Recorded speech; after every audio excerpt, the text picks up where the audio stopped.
Okay, I think we're ready to go. Welcome to this week's edition of Selfwealth Live, the technical analysis edition, here in March the 11th, 2025. Another great show ahead, I'm sure, for us. Interesting times in the markets for us to all sit through. Jace, how are you today? Hey, Roger, I'm good, and isn't it an interesting day to talk about stocks? A whole heap of stuff going on, so I'm sure we'll get into all that soon. Yeah, fantastic. All right. Welcome everyone to the show once again. Thanks for coming along and being with us. I love it, Earl. From the Bushranger country, I never missed the show. It's been the best buying show online by a mile. That's great. Maybe we might make it to the big screen one day, Jace, or maybe we'll just keep it to ourselves. It's fine, no worries. So good compliment there.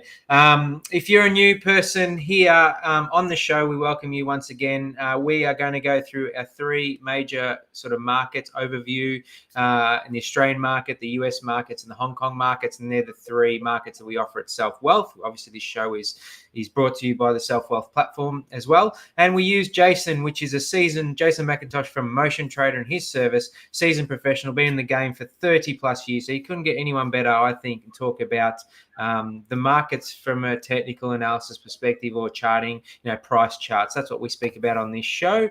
All right. So if you've got any questions, pop them in on the chat there. And then we will also go through your tickers as well. So if you've got any tickers you would like us to look through, any companies you would like us to look at in any of those markets, then feel free to pop them in and we'll try and get to as many as possible. All right. So that's it from me for now. Let's get to your disclaimer, Jace. That'd be great. Thank you. Okay, Roger, that was a lovely wrap. Thank you for that. And the disclaimer: so everything we do today, general commentary only, no personal advice in any of this. And I'll quickly put this disclaimer on the screen. And the other thing to note is I'm not part of Selfwealth. My business is Motion Trader. You'll see my details at the top, licensing, etc., general commentary, and then beneath there is Selfwealth with again licensing, general commentary, and there we go. Fantastic. All right, so back to me now. Got a question around the current conditions, which I'll ask a little bit later on, because we'll get into the market as it is now. Like myself, I'm sure many of the viewers or many of the people watching us, whether they're seasoned or whether they're been just started in the game, it's tough to see. It's tough to see what's going on at the moment and holding your nerve and try not to jump out of everything that you that you can, obviously. So let's get on to the Aussie market right now. How do you see it? Where are we going? What's happening right now, Jace? Let's get straight on. Let's get the charts up. We'll start by going through things here. So this is ASX 200, and so it's moved into its third week of decline, and there's actually been an acceleration to the downside over the last week since we spoke this time last week, with prices losing another 4%. So it's been an aggressive sell-off as well. Barely any bounces, and you can see pretty much from the top there's barely a bounce all the way down. Last week we spoke about the significance of this support zone that came through at around 8,100, and you can see all these touch points over the last 9 months or so. So technically active region, and what we got from that last week, all it was able to muster was like a one-day bounce. It was a one-day bounce, and then the rally was quickly sold. Prices broke to the downside, and another round of losses. And this highlights one of those vulnerabilities that we spoke about last week, and that is the hesitation of investors to step up and buy the dip. So we're in an environment where every rally, you can just see through it here, every time there's been a 1 or 2 day rally, it's been sold. And it now seems like there's somewhat of a panic to get out of the market, at least from some players in the market. If we look at the next support level, let me just draw it in there. So when I look for a support level, I look for previous areas of activity. And you can see these highs and lows from last year. So that's an area. And we bring that across, and the market is just sort of nudging through the base of that support now. So this support isn't even creating a one-day bounce like the previous one.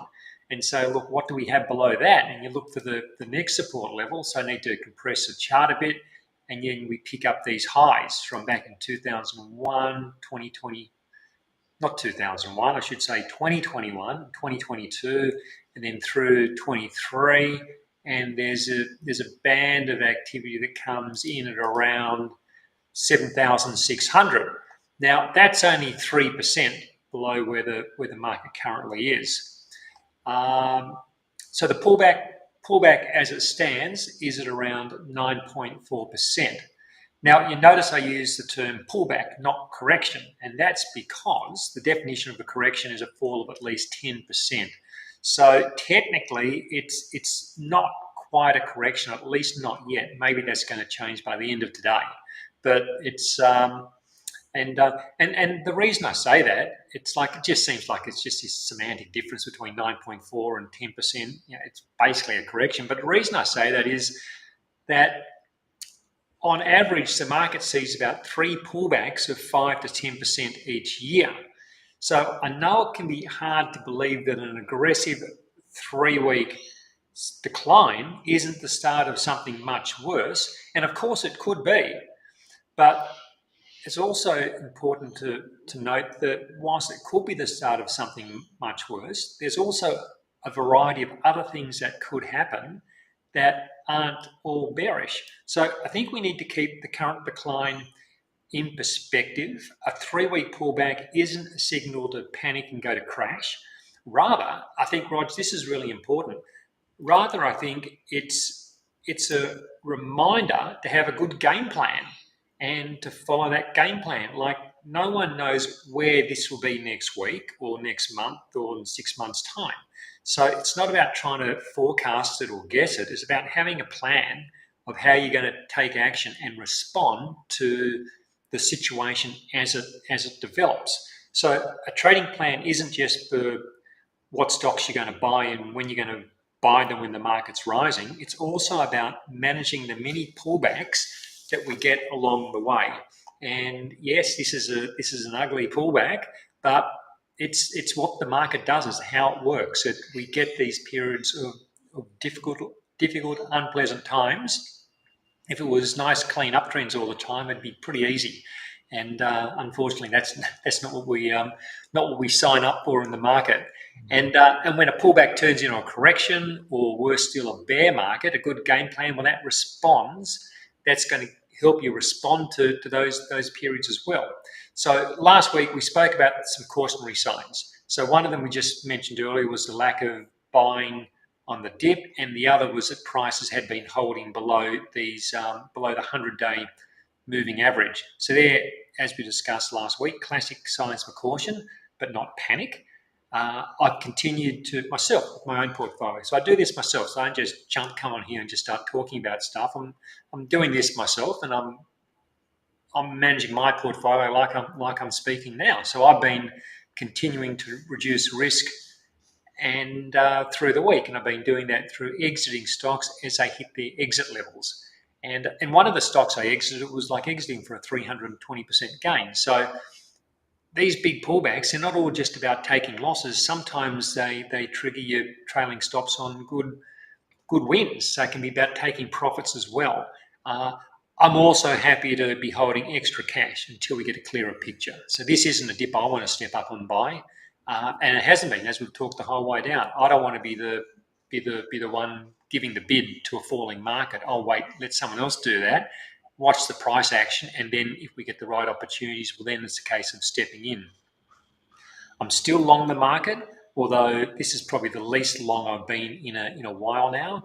I don't want to rush to 100% cash every time we get something which is unpleasant, because look, we forget now, these all just fade from memory, but this was unpleasant in November. And I remember this being particularly unpleasant last August. That was a quick sticks 3-day decline, which came back, might have been about 8% or so from memory.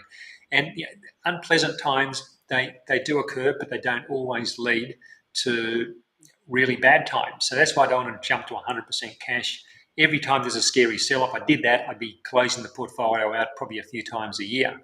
I'd be guided by the price action, and I'll rely on my calculated trailing stops to keep me in my best stocks for as long as possible, to manage risk, get myself out of stocks which are losing money, and also hopefully see off another pullback, and be able to keep a good portion of the portfolio intact. So I don't know where it's going to finish, but the calculated trailing stop means I know where I'm going to get out.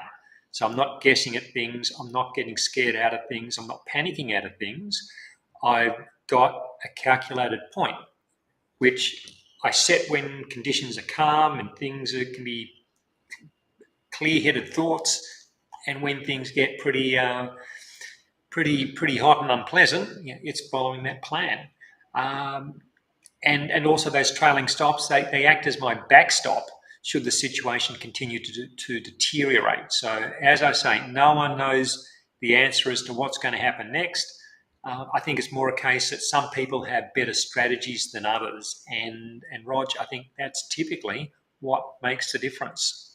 Yeah, no, 100%. As you say, Jason, I think if we look at this most recent pullback we look at, like it hasn't been one this big for a while, though, has there? Because I know you like looking at all the pullbacks of the past. So for us to be on guard a lot more now is really important for us to teach that. It's really important, making sure you're looking at you're ensuring you're sticking to your game plan. Because I always think, even though it's hard to sit through this, I lean on the shoulders of people that have been through it all a lot through the past, right? So there will be a time where we come back, I'm assuming, all right? So there will be a time where the market comes back at one point one day, right? So if we're in it for the long haul and not just in it for the short term, then everything works out in the end. But if we don't have that game plan, as we've discussed many times as athletes, both of us, we need to bring that athlete conversation in. Having a game plan is super important to be able to stick to even through the tough times, right? So Yeah,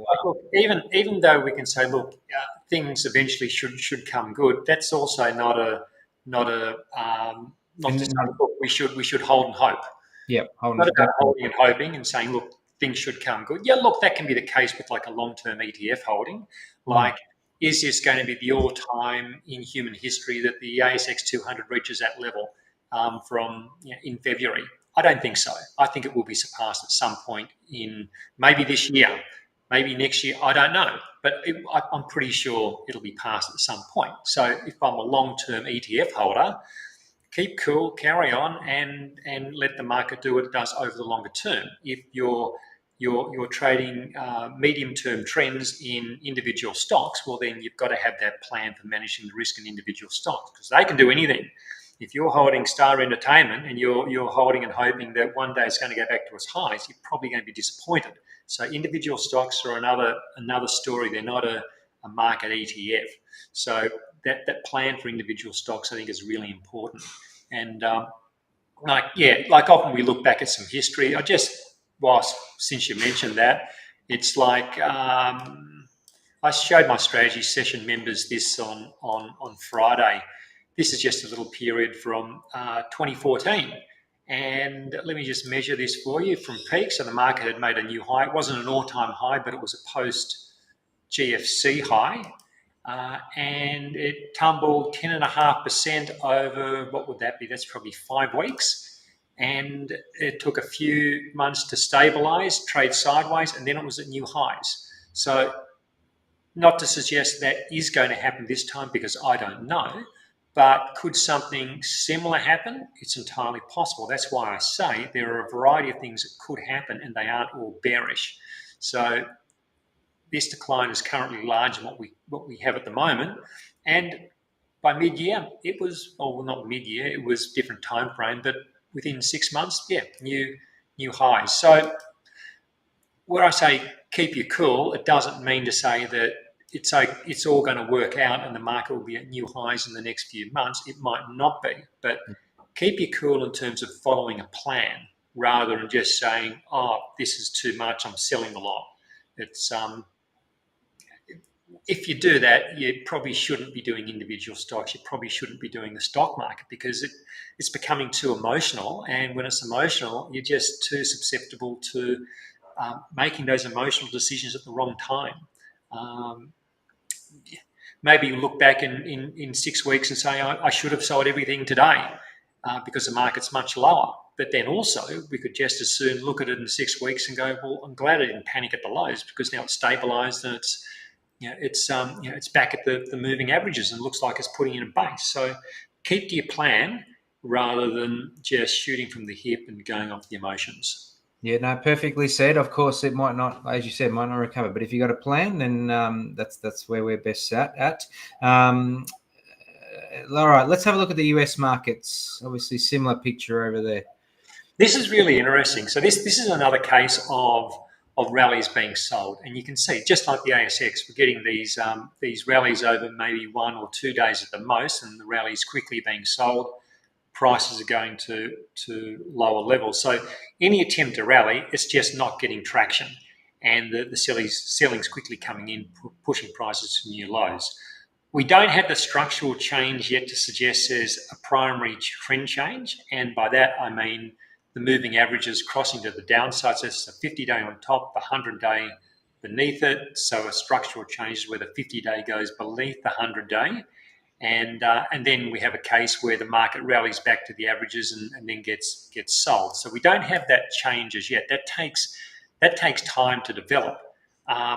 Although that said, the potential for that shift, it certainly is increasing with the depth of this decline below the moving averages. What has been interesting though is to see where the weakness is coming from. And while there's been a general decline across the US market, the main source of weakness has been at the extremes. It's been with the mega caps, and it's been with the small caps. And I want to show you what's been happening in the mega caps. So there's an ETF. It's the Round Hill Magnificent 7 ETF. So the Magnificent 7. Now, of course, that is going to be NVIDIA and Apple and Microsoft. Tesla's in there. I think Amazon's in there. It's all those big market cap heavy stocks, the tech orientated stocks. Meta, which get all the headlines, which have been doing all these extreme upward runs over the last couple of years. So the ticker code is MAGS. It's a good one to have a look at if you just want to see what the mega caps are doing. So this group is down from its high in mid-December. They're down 21% over the last last 3 months, 2.5 to 3 months. They're down 21%. And so it's this group of stocks that's putting significant pressure on the S&P 500 because the S&P 500 is market cap weighted, so the biggest stocks have the most influence. Now, we were talking about definitions a little while ago about pullbacks and corrections and so on. Well, a 20% decline is a descriptor for a bear market. So the sell-off in mega caps is now an official bear market. And the thing is, that's not the case for the broader market. Just this group of stocks, and the small caps are doing something similar but different, same sort of magnitude decline. Now, what I want you to do, pay attention to this low in mid-January. And now from mid-January down to where prices currently are, that's about a 13% decline. Now let's look at the broader market, the broader measure of the market. And for that, I'm going to use the S&P 500 on an equal weighted basis. So these Magnificent 7 now just have 7/500ths of an influence on the top 500 because they're just 7 stocks and it's equally weighted.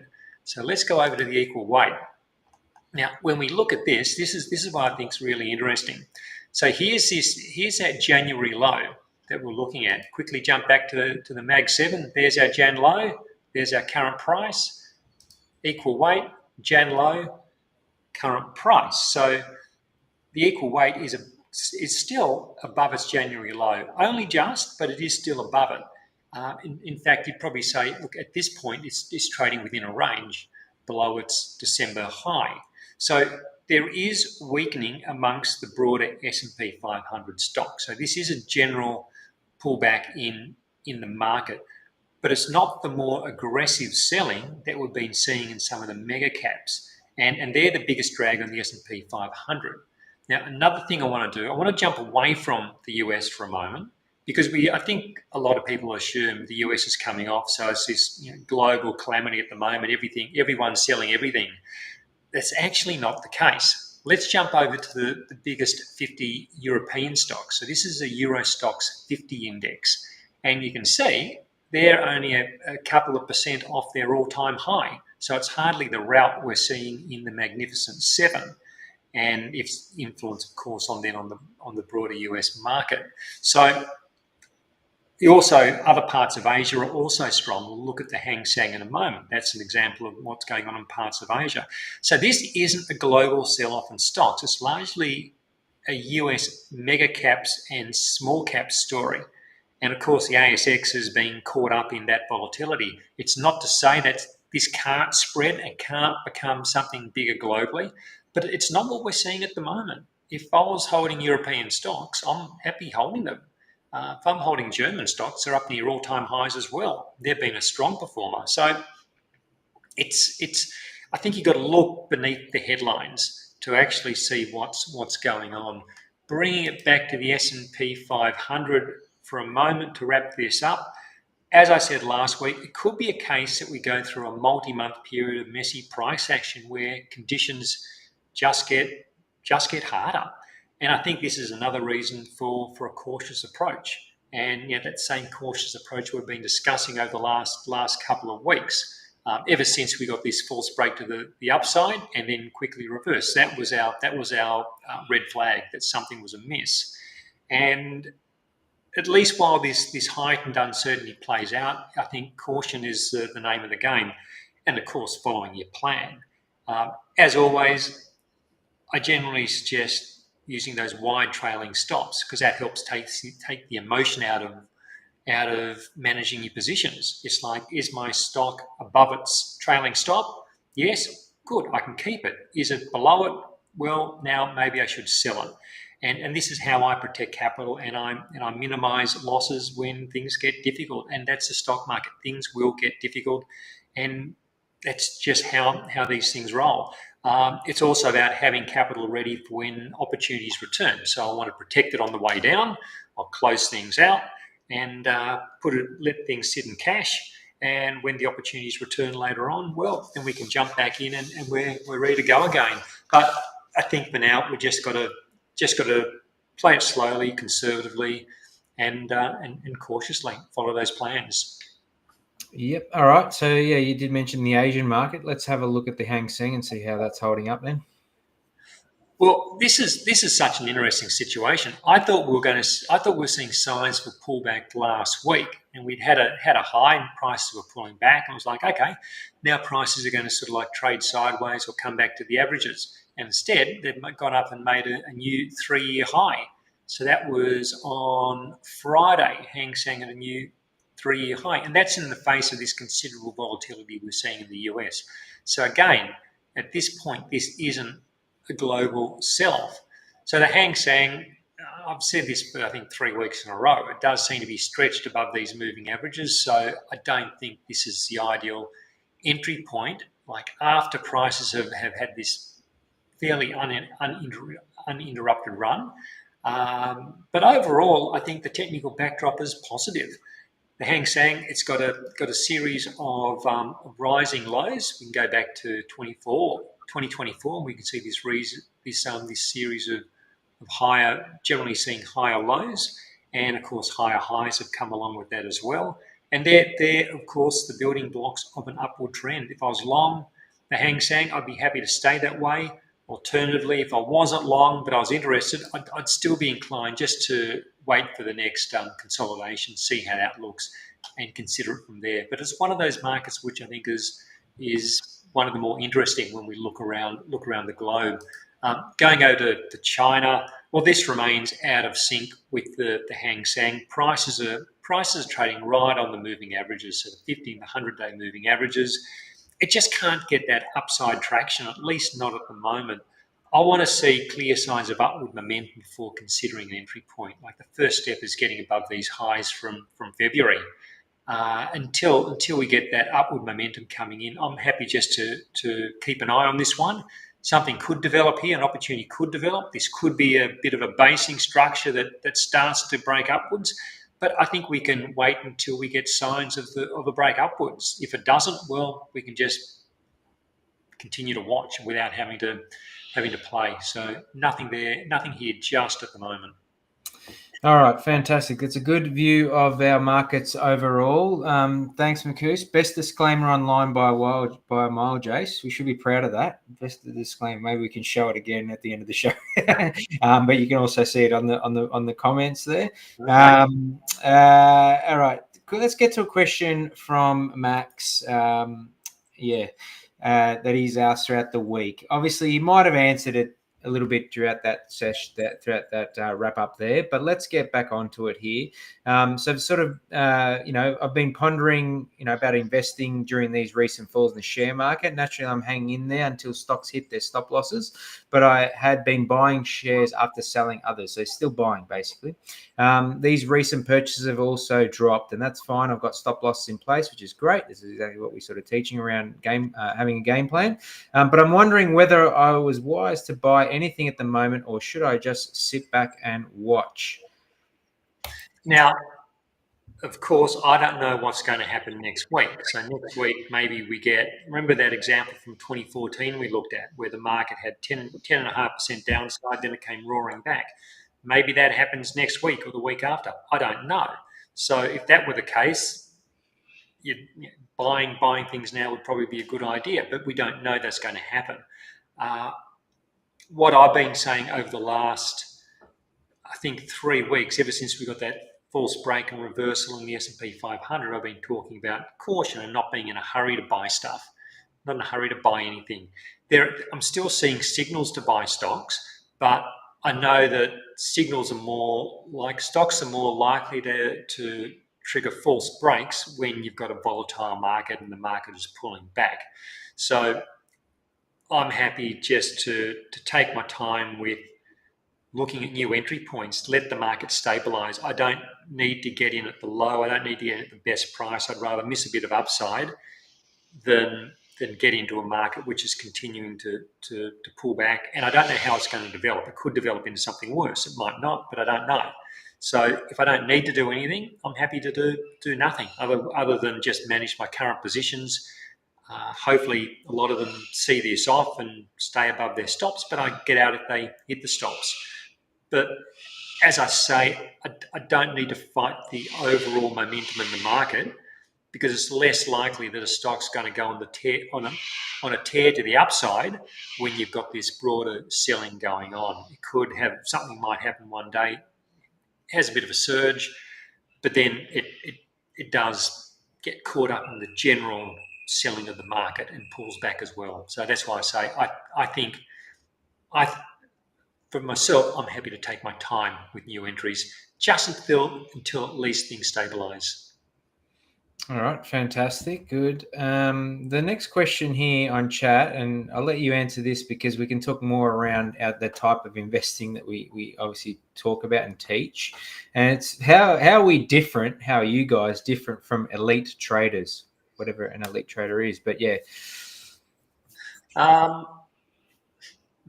Well, I think I'm at the upper end of the trading world. I've been doing it for a while, so I'm not quite sure what an elite trader actually is. I don't think there's a definition of an elite trader. I think it's someone who can survive in the market for many years and consistently make money. That's unless we're talking about a guy who runs a Wall Street hedge fund. So I don't really know. It's the processes I use are similar to what some of the most successful Wall Street hedge fund trend traders have used over time. So from that respect, I guess the big difference is I do my own stuff from home in Sydney and I don't sit in the Wall Street office. But otherwise, I'm using the same type of processes that you'll find and there are all sorts of different ways to approach the market as well. So, you've got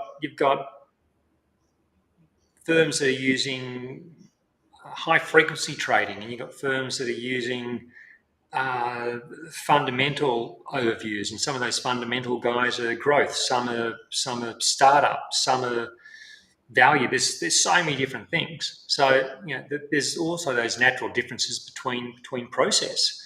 But look, the processes I use, as I say, they're used by some of the guys who are written up in books. So maybe if you're written up in a book, you're an elite trader. So I use those same processes myself. Yeah, no, good response. And that all depends on what you define as an elite trader. Once again, and obviously the other thing is, I think like to differentiate what we're teaching as opposed to day trading. We're not necessarily teaching, day trading, so to speak, right, where they're in and out of positions, many positions in and out. I was sort of more around active investing and not passive investing, where you're sitting just investing in an ETF and hoping for it to go up. So it's more around actively managing your portfolio. But in that sense, Jason, I think you're an elite trader or an elite investor in my eyes. All right. So I hope that answers your question there. All right. That's Bob started in 1987. Jace, do you remember those years or what? 1987, I was in year 12 at school, and I remember the October 87 stock market crash. I wrote about that in my HSC economics paper. So, yeah, I do remember that. Predates my time in the market, but I was certainly aware and watching. Yeah, well, I'm sure we can find plenty of history around that time as well. So let's get on some tickers then. Starting off with, actually, we're going to start off with Max's who emailed me. Let's start off with Blue Scope Steel, BSL, please.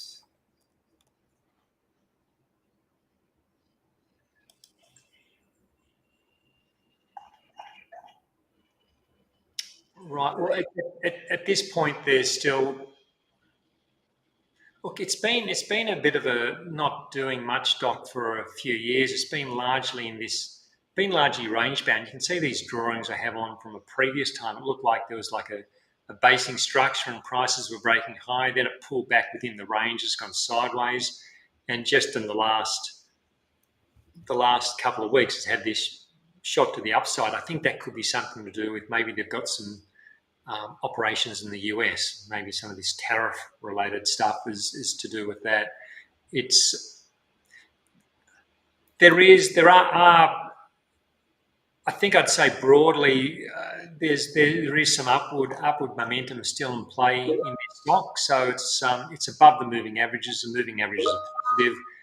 It is pulling back to those averages at the moment. If I had this stock, I'd be inclined, depending on where I had it from as well, like just extend that. I had this previous resistance point. I can bring that across. It broadly provides a bit of a support area through there. I think that's around 22.10. I think whilst it's above this 22.10 region, above the 100-day moving average, I'd be inclined to hold this one and see whether this pullback does start to stabilise. It is outperforming the broader market at the moment. I think that's a positive. But if it were to see this break back down back into the below say $21, well then it's really back within this big range, and there's probably not a great deal going with it. It's not necessarily breaking down, but it's not breaking out. It's just kind of still stuck in this wider holding pattern.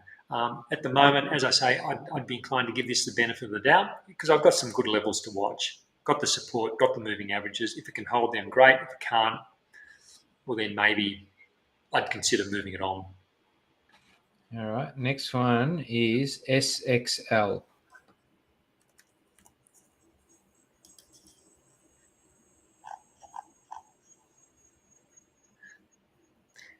Again, it's holding up well within the current volatility. If we looked at this in isolation, if we didn't know anything else about what was going on with the ASX 200, I'd look at this and say, look, this is generally a positive chart. It's gone from below the moving averages to above. The moving averages have crossed. We've got this sideways consolidation. Prices are starting to ratchet higher from there. We've got a series of rising low points. I'd be considering this pullback as maybe another opportunity to buy the dip. That said, I don't want to buy this dip at the moment because, of course, we do know what's going on in the broader market. This be one. If I had it, I'd be happy holding it because it's giving me no indication that I should be selling it. And if it does trade sideways and hold ground for the next few weeks, and then from there starts to break higher again, well, maybe it does create another entry point. But it's an example that the market in general is that there's certainly plenty of weak pockets in the market, but it's not, everything isn't falling apart at this point. It's this is an example of a stock which is currently holding its ground. Yeah, fantastic. The next one is XRF.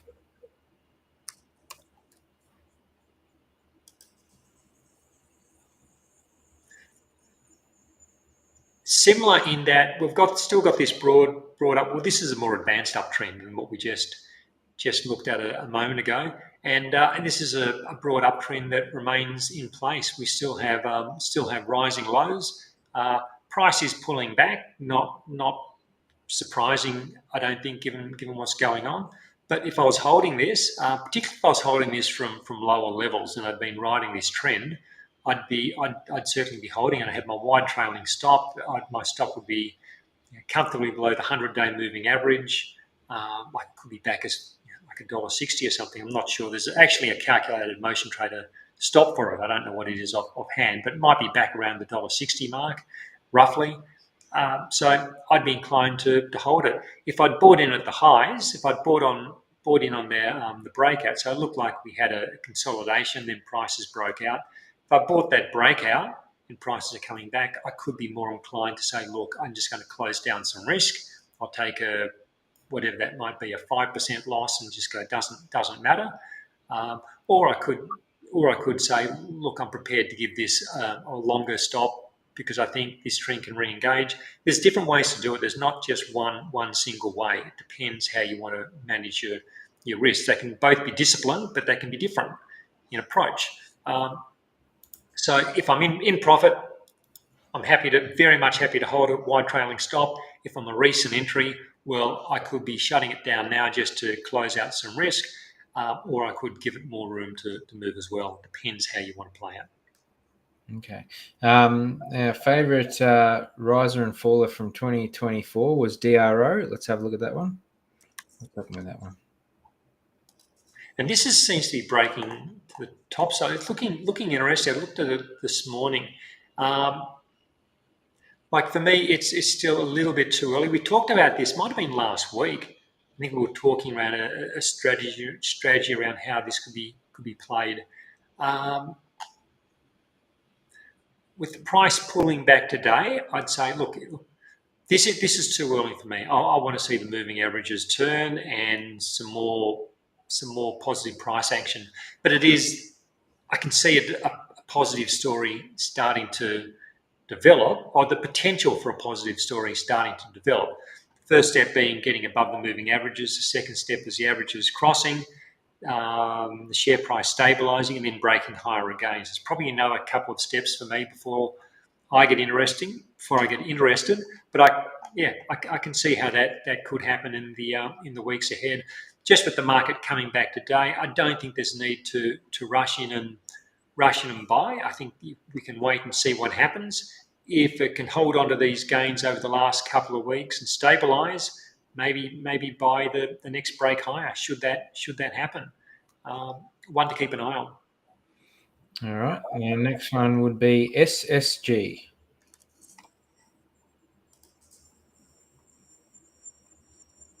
Yeah, it's had a nice breakout in this in February. I've got some of this myself, and it had spent a lot of time in this large range, so several years just tracking sideways. Had a breakout to the upside, sideways after the breakout, and then we had that secondary breakout only recently, but it didn't stick, and this coincides with the market pullback. I think there's an ex-dividend there as well, but this is more than just ex-dividend. There's just been selling in the stock, like in many stocks. It's broken back down below this breakout point. It's certainly not a buy.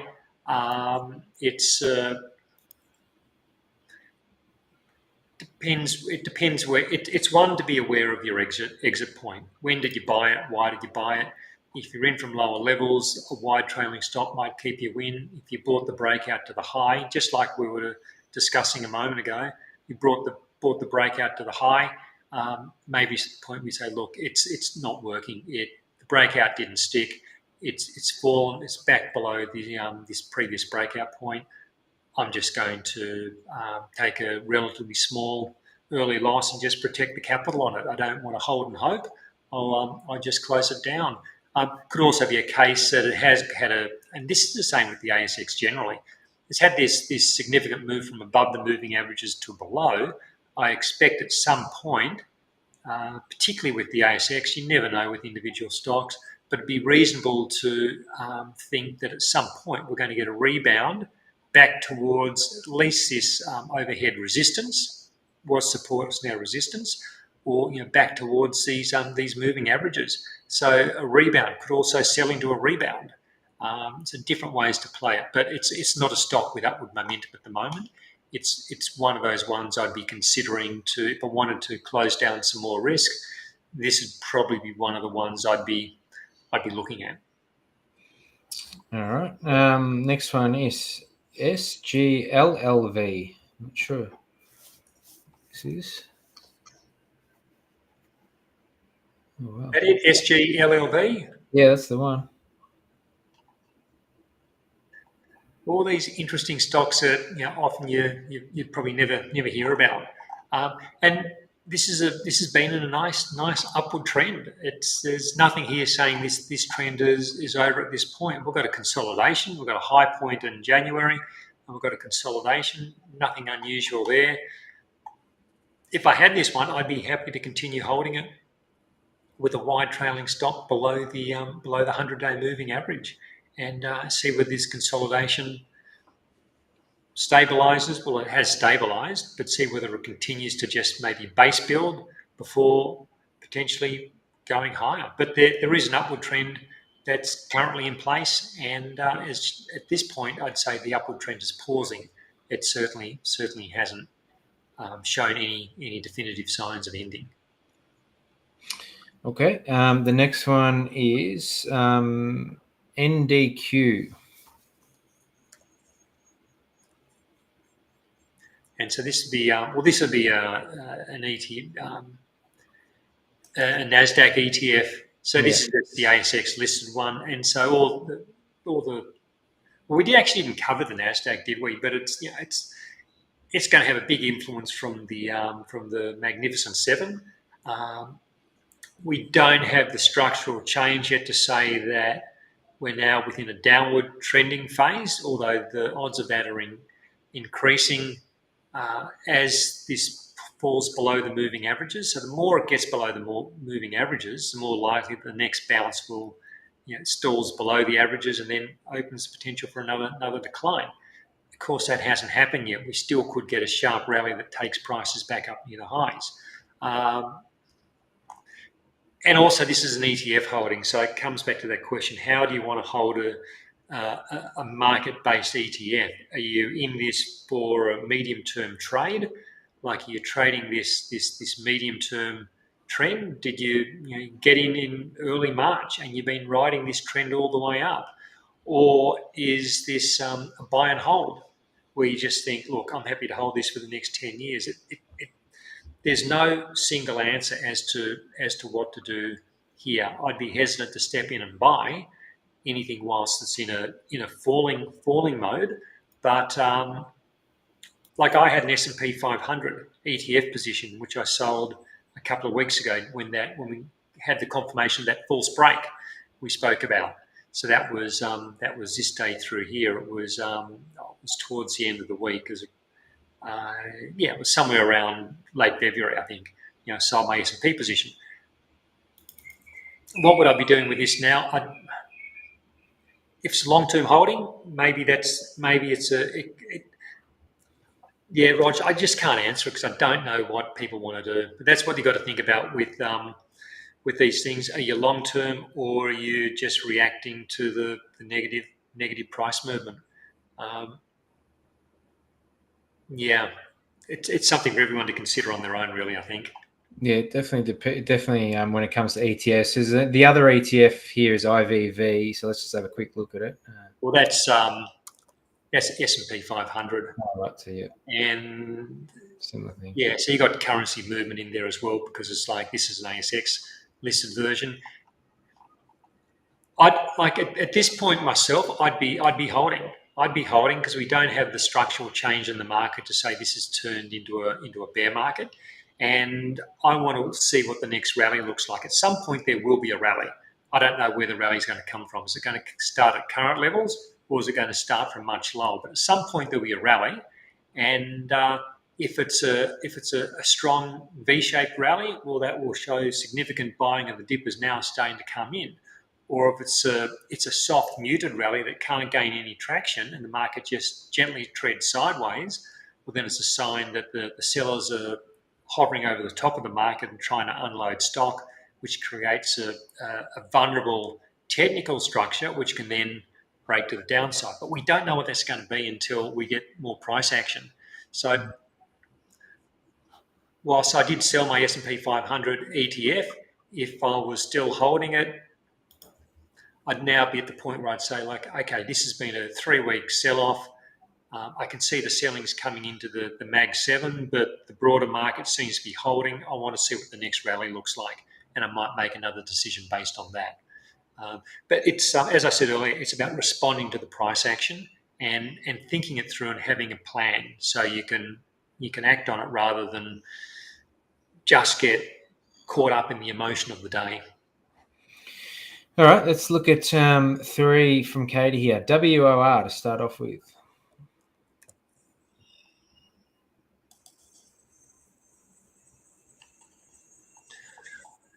Worley, I think they're involved in oil servicing for the oil industry. It was showing signs that maybe it was breaking high just a week ago, but it was only still early because the moving averages had just crossed.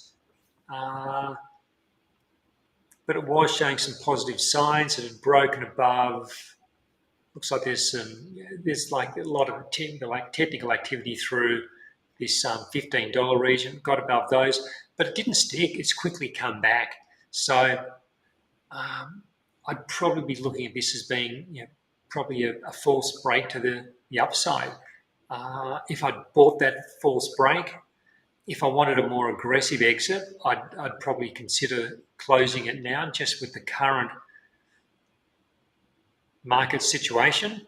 That said, if I was using a wider initial stop loss, well, then it may be fine to keep holding. It depends whether you want to have an aggressive initial stop or a wider initial stop. I think the key part for me with stocks is having a wide trailing stop when something starts to work. With the initial entry point, there's a case to be made for having closer initial stops at times, or time stops, or there's all sorts of different ways we can be a little bit more aggressive with our initial entries. At the moment, I'm concerned. Yeah, look, maybe that's a false break. It's lost that momentum. I don't want to buy it here, but I could also just give it a bit more time to see whether it stabilises. Also, looking at the oil price, assuming this is related to the oil sector, I could be wrong. Look at the oil price; it's also weak, so it could be where the moving averages, this gap higher has just been enough to trigger a signal, which is no longer in place. I'd probably be inclined to be moving this one on and say, look, it's maybe a false break. It hasn't played out. Okay, next one is NAN.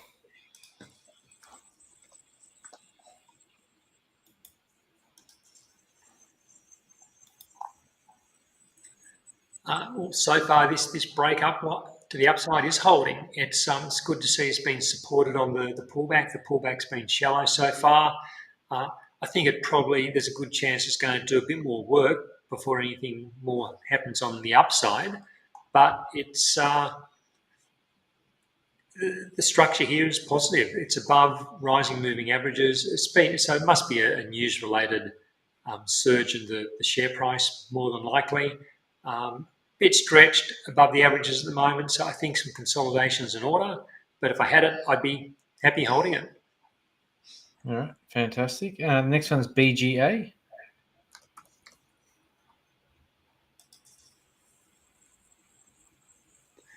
Well, the potential for a structure change is underway with the move from above to below the moving averages.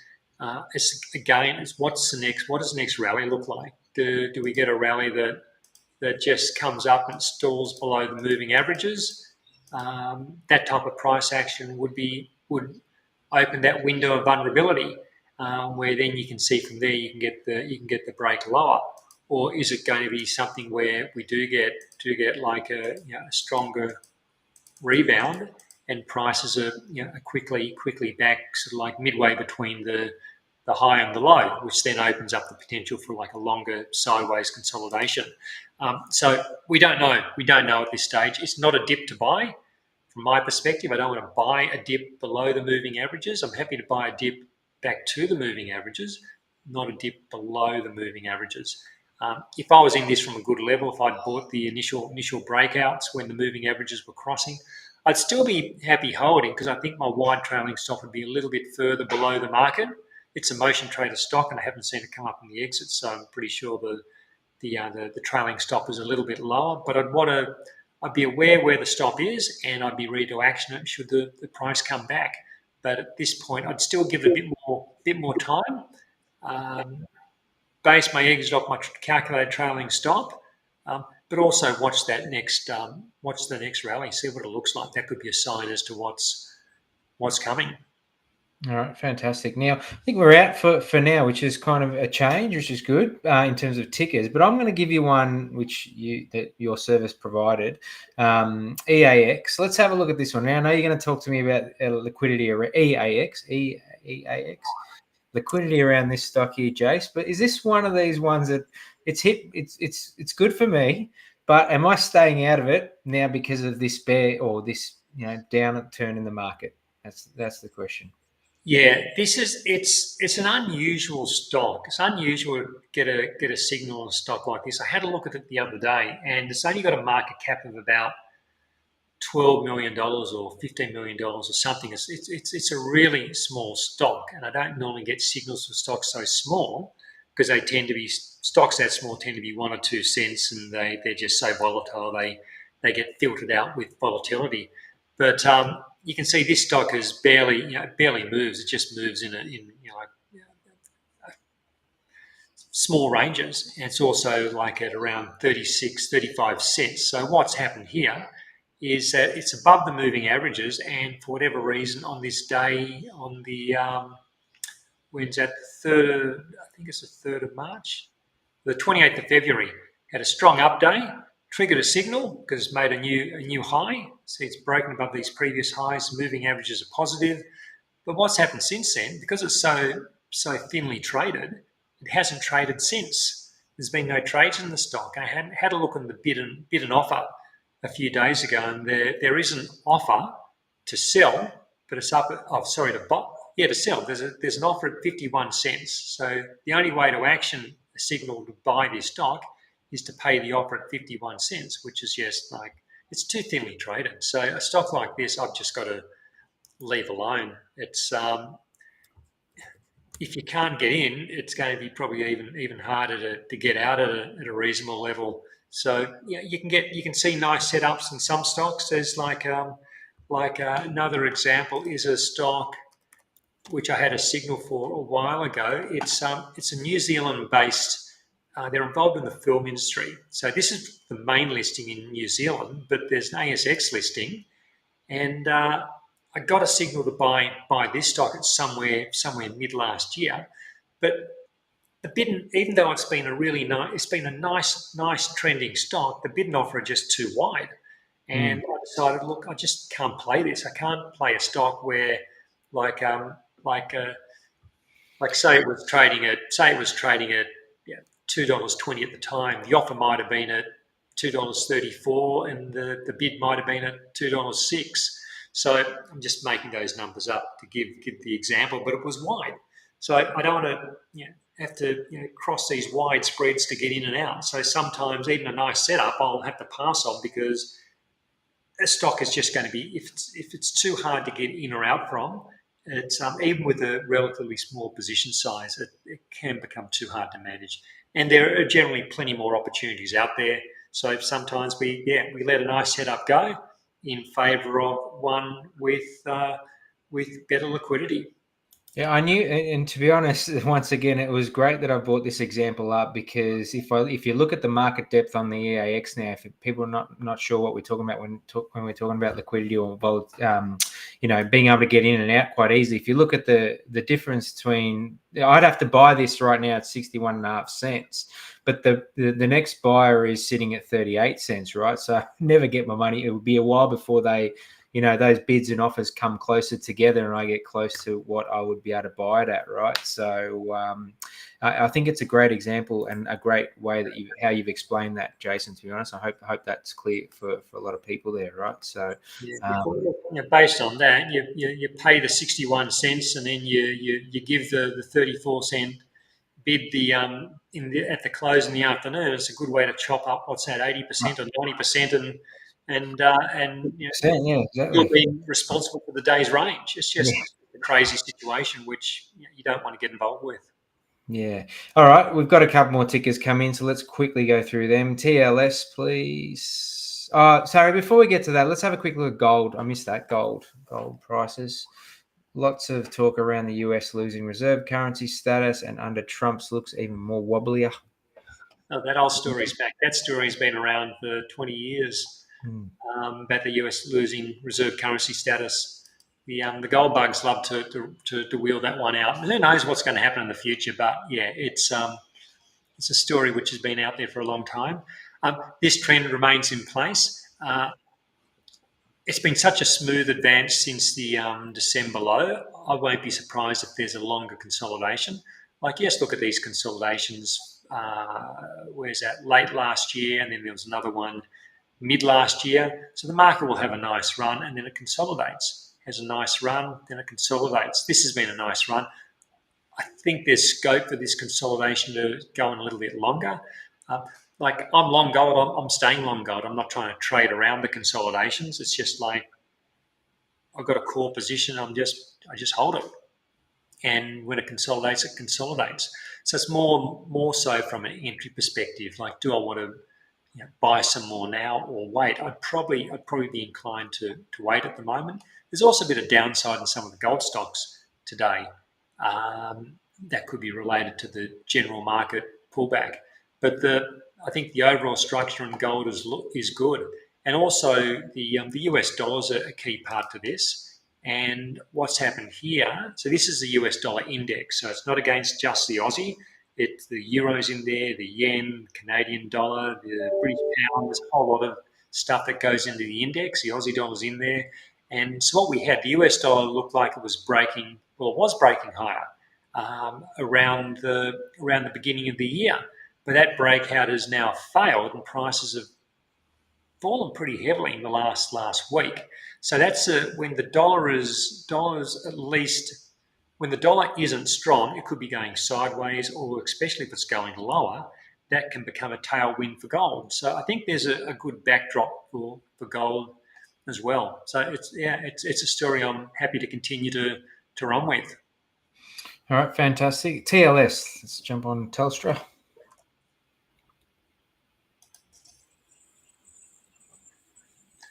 Well, this looks like there's a breakout there. Like, you can see this resistance above the market, broke higher in late Feb, came back towards the breakout points, rallied again. Now it's come back. If I was in it, I'm happy to stay in it. If I want to get in it, I'd probably just hold fire for the moment, just see whether we get maybe some sideways consolidation. And if it can hold above this support that comes in at around, say, $4.07, 407, if it can hold above that support, well, then maybe it sets up for another rally. Yeah, like it hasn't done a great deal really for a while. So we can look back, what's that, 3 years? It's really just been tracking sideways. And this could just be another like blip high, then it comes back into the range and just continues to frustrate the holders. But you never know. Every time you get a breakout, there's a potential for follow-on momentum to come afterwards. So it's one of those occasions where we could see Telstra continue to move higher. You just got to wait and see. We never know which breakouts are going to lead to really big moves. So it's a case of, for me, it's about many relatively small trades, and you back a range of stocks, and they can all have nice setups, but you know that many of the setups won't play out. So you manage them with an exit strategy. You don't lose very much on those. That's the aim. You try not to lose too much when they don't play out. But when they do work, great. You just let them keep running. Like some of those stocks we've looked at today, which have run a long way over a couple of years. That's where you make the money. So, and I guess with Telstra as well, there's a dividend there while you're waiting to see whether the breakout kicks in. So it's one to watch. I don't know that there's a standout in this environment, but it's certainly got a case to keep an eye on it. Okay, EOL.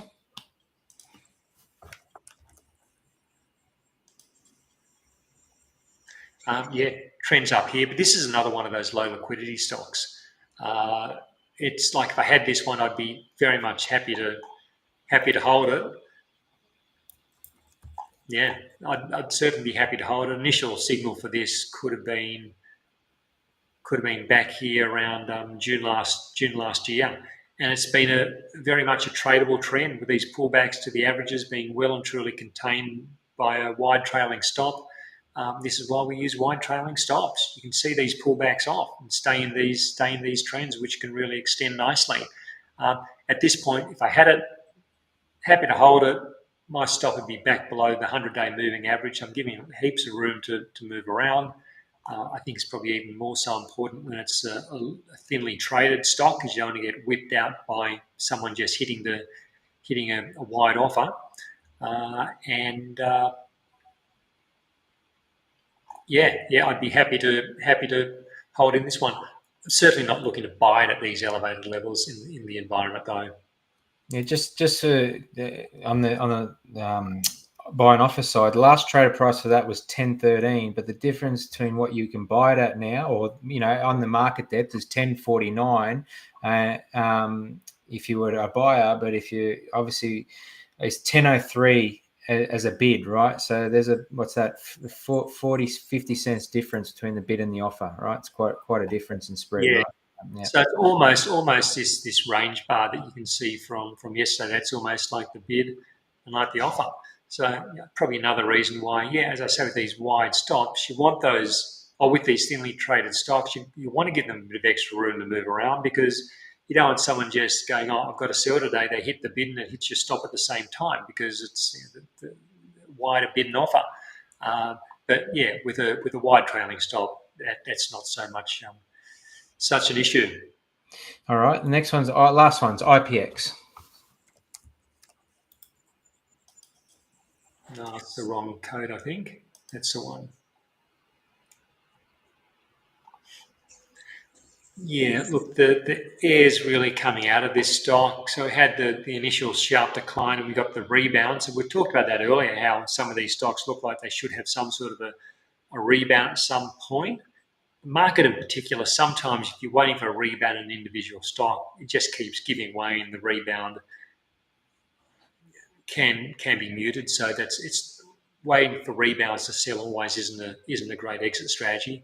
But it did get that rebound there. But then the rebound was sold into, and we've got another decline. Moving averages are now close to crossing. We're below the averages.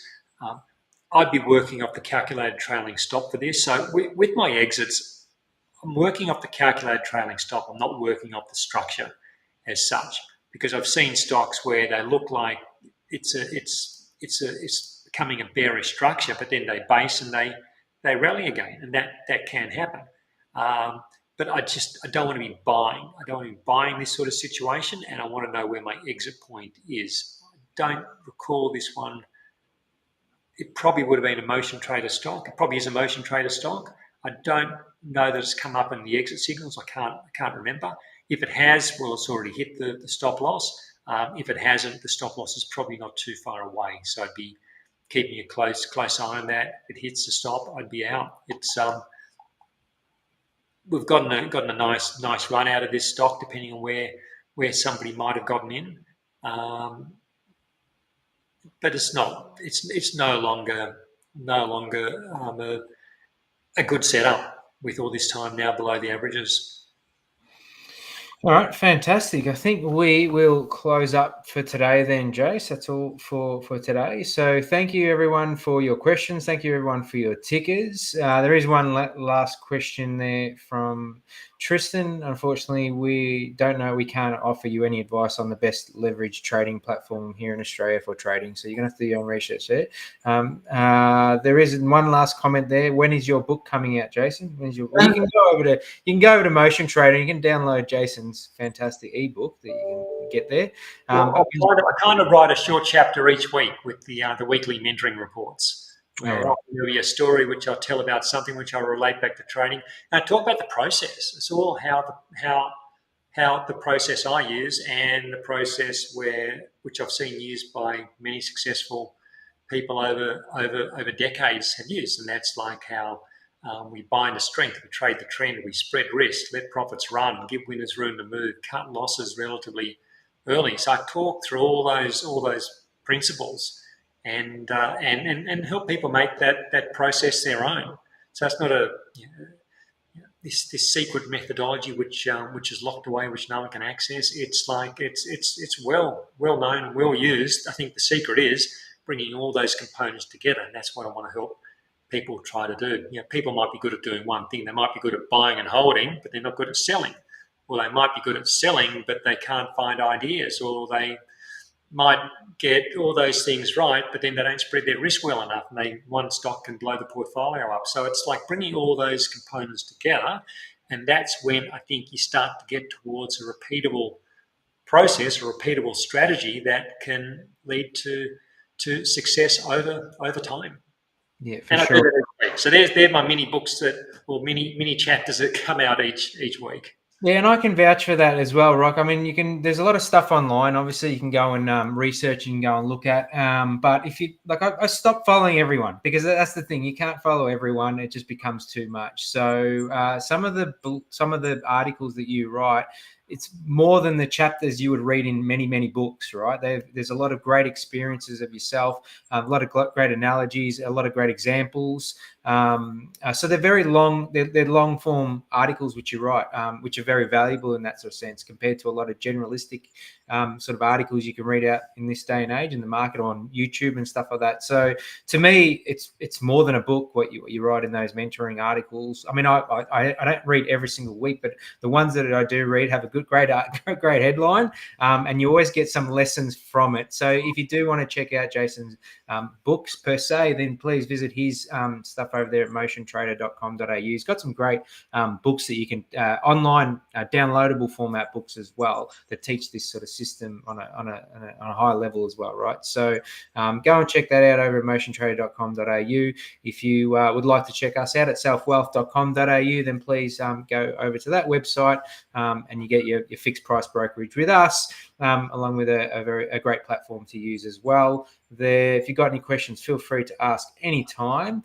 Just remember, this is general advice only, so you do need to do your own research around any buying and selling you do. And please don't forget to like and subscribe our great show that we provide each week, because it helps us. It helps us greatly just to see those comments and likes, subscribes, and all that. Right. So thank you very much, everyone. Thanks, Jace. Roger, that's been fun. Let's come back next week and see what price action we have to discuss then. I'm sure it'll be add another layer of interest to everything.